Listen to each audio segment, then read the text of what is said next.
Hi there, my name is Lamont. This video is an explanation of why I do believe that Pope Francis is the Black Pope, the superior Jesuit general, called by Jesuits the Father General. The general of the Jesuits is elected for life, but over the last few decades we've saw two generals resign. We have Pedro Rope resigned before Hans Kovenbach was positioned as the Black Pope. Then he resigned in 2008 for Father Adolfo Nicolas from Spain to be elected as the Superior General of the Society of Jesus by the 35th Congregation of the Jesuit Curie in Rome. Now if you go on the Jesuit website called the Jesuit Curie in Rome, I'll put this page on so you can see it now. It's called the House of the Superior General. And on the left there at the bottom you will see an article for Pope Francis. On the 31st of July 2013, quote, "It was a historical moment for all Jesuits in Italy and around the world." Now why was it historic? I'll explain that, but let me continue this quotation. It was a historical moment for all Jesuits in Italy and around the world to have Pope Francis presiding over the feast day Mass of St. Ignatius of Loyola.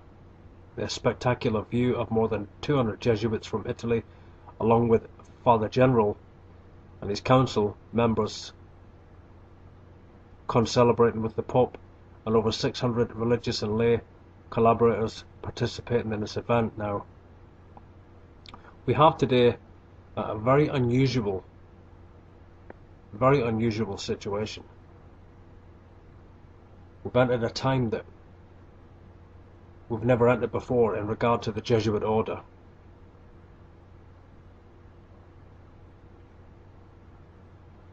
Now, going back to 2008,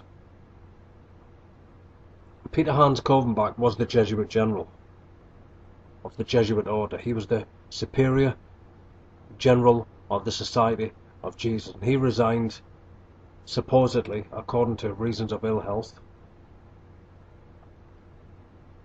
And then Father Adolfo Nicolas Pachin was positioned to be the Superior General of the Jesuits. That's in 2008.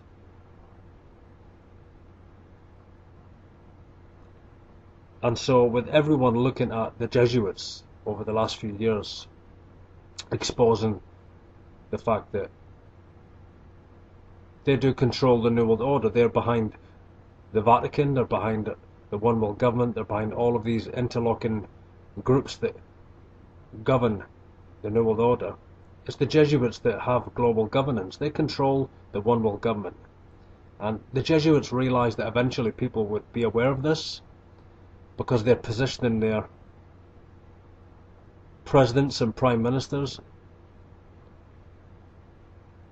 out for all to see. And people will eventually realize that they're all Jesuit alumni, they all come from Jesuit universities, they're all under the power of the Pope of Rome, they're all Vatican Knights. Really what I'm saying is this: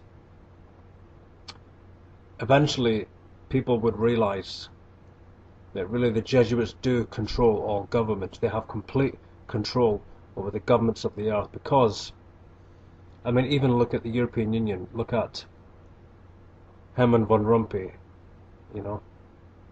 He's Jesuit trained from a Jesuit alumni university. This is how the Jesuits have the power they do, is through education. And so eventually they would position a Pope of Rome to be a Jesuit, to be a high Jesuit. Pope Francis, obviously Bergoglio, was a high Jesuit provincial from Argentina. Okay, let me go back to Hans Kovenbach and let me explain this revelation to you. But I had to share that just to lay a foundation for this message. Now, if you look into Hans Kovenbach, he was positioned by Pedro Rope, the Jesuit general, and the Jesuits are known as the company. Okay, they're called Jesuits by Protestants, but really they are the company, not of Jesus, but just they're the company. They are Knights of the Virgin, the Knights Templars. The Knights Templars were not destroyed. Peter Hans Kovenbach resigned in 2008, and Adolfo Nicholas was positioned to be the Black Pope. So everyone exposing the Jesuits, everyone exposing the Black Pope in the anti-Vatican movement, they all believed that Adolfo Nicholas was the Jesuit general. Officially, he was positioned. I believe that myself. I brought that revelation out for over 2 years, you know. But then something unusual happened. We had the Pope of Rome, Pope Benedict, the White Pope, resign in March, and we had Pope Francis positioned as a high Jesuit provincial over the whole of South America to be the sovereign pontiff, to be the Bishop of Rome, to be the Pope of the Roman Catholic Church Universal. So from 2008 to 2013, what we have is we have a Black Pope, Covenbach, resign, Adolfo Nicholas positioned, we have a White Pope resign, and we have a Jesuit High Provincial positioned as the Pope of Rome. You see, so officially, all that people are going to do is look at Adolfo Nicholas. And of course he is a High Jesuit on the Jesuit Council, but he is not the Black Pope. He was merely brought out and brought forth to bring diversion away from the fact that for the first time in history, the Jesuits have a Black Pope who has become the White Pope. That's what's happened. I am 100% convinced of that, and the more that I dig into this revelation, the more convinced I am every day of it. This is what's happened. This is what the Jesuits have done. And they always work in harmony. That's how they work when they operate this way. That's their modus operandi. They always work together in harmony. That's how you know that this is a work of the Jesuits. Pope Francis being positioned. He's not just a High Jesuit provincial. No, he's not. He came into the Jesuit order in 1953, and he was overseen by Pedro Ruppi, and he worked with Hans Covenbach on the Jesuit Curia in Rome from the Church of the Jesuit. What you're looking at in this picture here is you're looking at Adolfo Nicholas in subordination. Now that is not just, you know, staged in that sense. That's real. You're looking at Adolfo Nicholas, who is subordinate to his general, who is Pope Francis.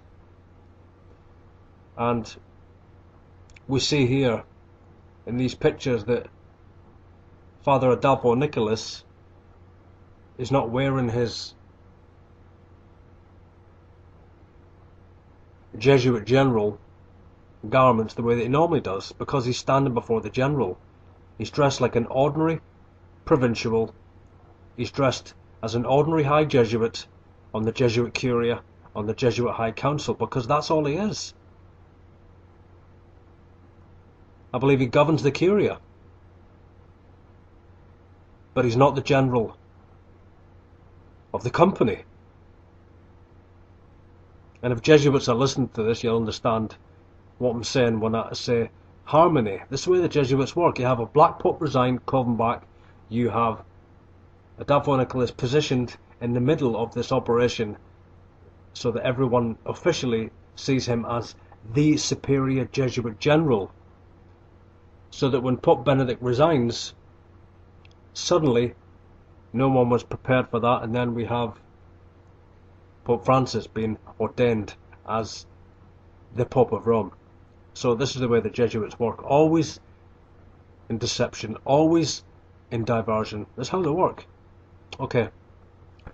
Now I've had to explain that, and I'm not going to make this a long video, but I felt responsible to really explain that, because sometimes in the videos that I'm bringing out, I don't go into it a lot, and I have to remember that a lot of people don't have this revelation, and it's only really just really analysing this a couple of months ago that I realised exactly what the Jesuit Curia have done here. And it's very shrewd, and it's very devious, but this is what they've done. They've positioned a Black Pope to be the head of the Jesuits, and also to govern the Vatican as the White Pope. It's never happened before. But the only way they could do it, this is the only way they could do it, is to have Hans Kulmbach resign. And he chose Adolfo Nicholas to be put forth as diversion, so that when Pope Francis becomes the Pope of Rome, no one would know that he's the Black Pope, no one would suspect that he's the Jesuit general, because Adolfo Nicholas is the general. But you see the harmony here. The harmony. That's the key to understanding this. The harmony. Okay. So we have a Black Pope today who is the superior general of the Jesuits. Let me bring a conclusion. The Jesuits of Rome do control the world. I'm not going to go deep into that. That's all of my other work. But the Jesuits do control the world. They control every government. They control the monarchies. They control the presidents, the prime ministers, the heads of state, because they're all graduated from Jesuit universities. They're all alumni, graduates. That's the only way that you're given power at the top. No other way. No other way. I'm not saying they're high Jesuits. It takes 30 to 40 years to be a Jesuit that has power in this command structure. Or, let me rephrase that, in this chain of command, because it is an army. It's a military order. They're the soldiers of Loyola, it's an army. And when you read the Jesuit oath, and it is the real oath of induction, or what's known as the fourth vow, or extreme oath of induction, that's where you see the real revelation of the New World Order. To overthrow governments, to have a one world government where all nations are subordinate to the Pope. But here we have the Pope of Rome, Pope Francis, out in the open now. He's not just a high Jesuit provincial, so every time you have, say, Obama or Herman von Rompuy or Angela Merkel or any of these world leaders, when they come to the Vatican and they bow in subordination to the Pope, they're not bowing just to a Jesuit provincial. They're actually showing open subordination to the Black Pope. He's ruled the governments covertly, secretly for the last couple of hundred years, you know. This is a secret alliance.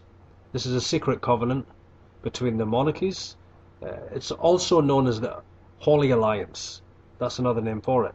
So the monarchies, the Catholic bloodlines, the Catholic sovereigns, they're already under the power of the Black Pope. They have been for hundreds of years. And the Jesuits will put to death and assassinate any president, any monarch, anyone, any head of state, any politician that defies Rome. You see, the Jesuits worked through the popes of Rome for hundreds of years in order to control the governments of the earth. And now they have complete control. The Black Pope is coming forth as the White Pope. It's obvious what's happened. At some point they were going to do this. This is the end game. It's obvious. Do you think the Black Pope is always going to be in the shadows? Of course he controls all governments covertly and secretly. But do you think he's always going to be in that position? Of course not. Ultimately, he's going to come forth as the Black Pope. They destroyed the power of the papacy generations ago. The last pope to resist them was Pope John Paul I, and he was not killed because of a P2 Masonic scandal. Don't believe that by Jesuit coadjutor David Yallop. No, they were killed by the Society of Jesus because he wanted to bring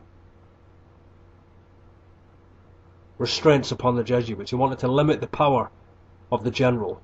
And for that, once the Jesuits realised that, he was put to death very quickly after 30 days. Conclusion. If you want to ask questions, go ahead, leave comments. It's something that's very deep, you know. What we're talking about is very deep, and but you know, there's multi-levels to this New World Order conspiracy. But what I'm revealing to you now is the truth. I've spent 3 years sometimes just working day after day after day after day to dig into this conspiracy, and I respect other researchers that I've had contact with, like Eric John Phelps and Craig Oxley, and you know, we'll all differ on different issues, but the truth of the matter is the Black Pope is the one that controls the world. He controls all the Vatican knighthoods, he controls the papal bloodlines of Italy, and they have more power than the Rothschilds. But, okay, thank you for watching the video, and as always, all roads lead to Rome.